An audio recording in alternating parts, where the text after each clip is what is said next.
Okay, titled Over the Top Slice Fix and Thoughts on the Backswing.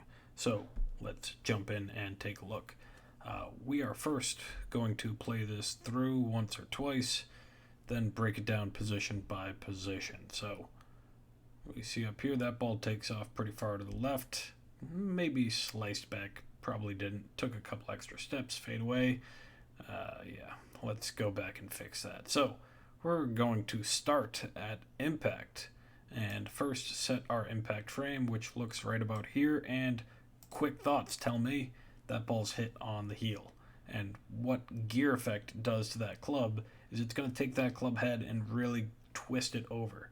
If I maybe brighten it up a bit, can see that a little bit better, but you can see the ball yellow on the heel, and then that club head looks like it's turning in pretty hard immediately after strike. Now, that's closing the club face so much that you probably feel it in your hands, like the club got twisted or you're moving those hands over rapidly. But no, that is the mass of the ball striking the heel and turning that face over. So that can impart a little left-right spin, and a lot of times that ball looks like it's going to start left and then can just cut back toward the middle because of that gear effect. So we've got our impact set. You hit it on the heel. Let's try to figure out why. So setup, back to P1, set it around this point. You got a little bend from both the knees and the shoulders, so excessive knee bend, and a little bit extra bend from the waist is got your club lying down pretty low. You could stand up a little taller and straighter.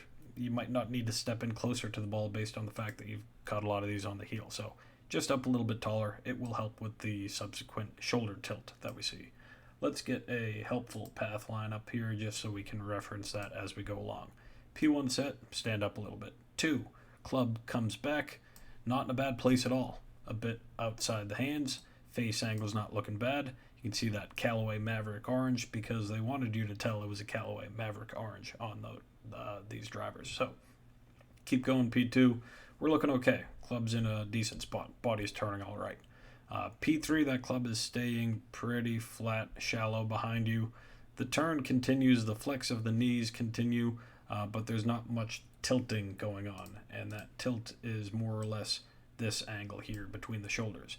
You want to try to match the plane line, which just means more of that left shoulder wanting to tilt down underneath the ball a bit more.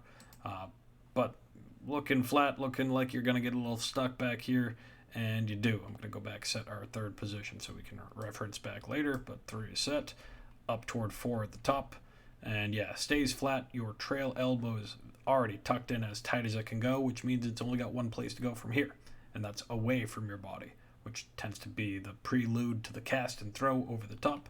Set 4 real quick, and then watch this thing come down as that right shoulder leads the downswing, starting to come over rather than under, and we'll see an example of that in a minute. P5 on the way down has that club working well to the outside of your path, and that's going to be an out-to-in swing path.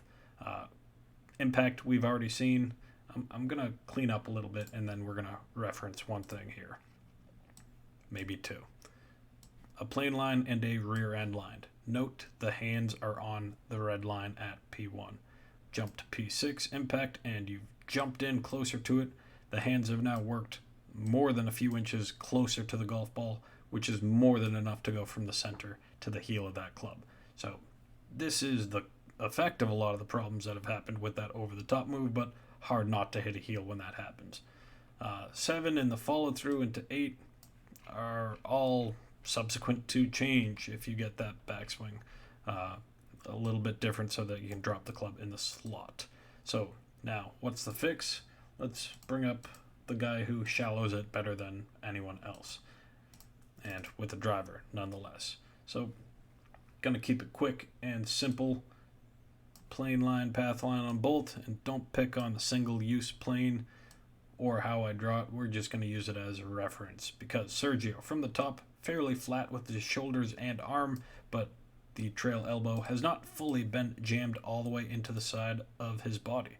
So when you're at 3 to 4, which is toward the top of your backswing, your elbow's already in at 3, stays in tighter at 4, and then begins to leave your body as that elbow's disconnecting away. His elbow is already away from his body, and then we'll begin to tuck and drop down into the side of his body, which has the shallowing effect of that shaft up at the top of the swing. So as he drops the elbow into his side, the club will drop down with nice soft hands, and then we know that that path is going to be delivering that club from the inside. Well, from the inside, at least from that camera view. So, takeaways are: get the arms and elbow away from your body as you near the top of your swing, just to give you some space to be able to drop it down or pull the string, all that good stuff you hear from the top. There's no string to be pulled if you've got your arms and already elbow against your side here. So, rambled on enough. You get the point. Enjoy the video. Any questions, you know where to find me.